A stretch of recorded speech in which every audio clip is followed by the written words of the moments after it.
This is a video about violence, and in particular violence in men. The reason I'm posting this is because I work predominantly with men, not because men are violent, and definitely not because all men are violent. I'm only talking on this topic because I have the authority to do so because of my professional status as a psychosocial recovery coach. I work predominantly with men, and men of all ages, men from all different backgrounds. I work with guys in homelessness all the way through to guys that are millionaires and guys that are billionaires. In some cases I've worked with guys in consulting, in business management, in family relationships.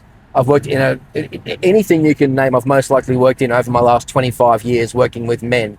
And in particular, one of the big things that we work through with psychosocial recovery coaching is violence, the tendency towards violence, because violence pushes people away. It isolates the man. And once the man is isolated, it gets very complicated very quickly.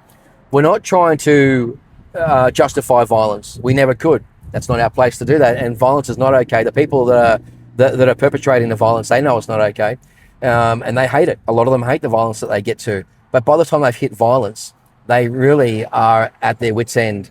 And it's the same in kids. And I'll tell you what the model is. The model really simply is, all the mechanisms at play are about needs not being met. Where needs aren't being met, whether it's a child or a man, it makes no difference. And it can look like the actual man is being a child. It can look like a tantrum, right?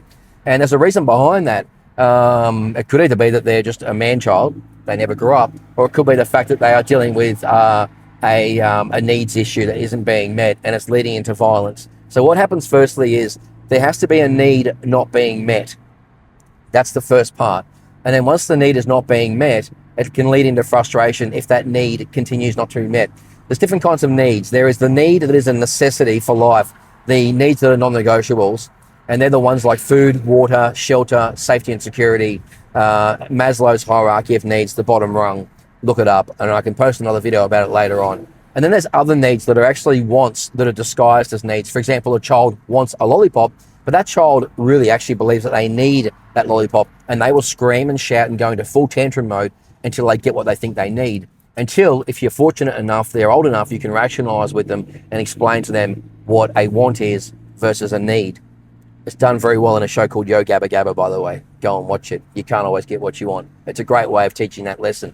But with men, where they have a need not being met, it can lead to frustration. If that need continues not to be met, it leads to anger. And then from the anger, with the need not being met, it can then lead into violence. And then at the violent level, they've gone so far down that hole. So the point of it is, you can nip this in the bud very early by figuring out what the need is and helping them to be enabled and empowered to meet that need themselves if they can do it.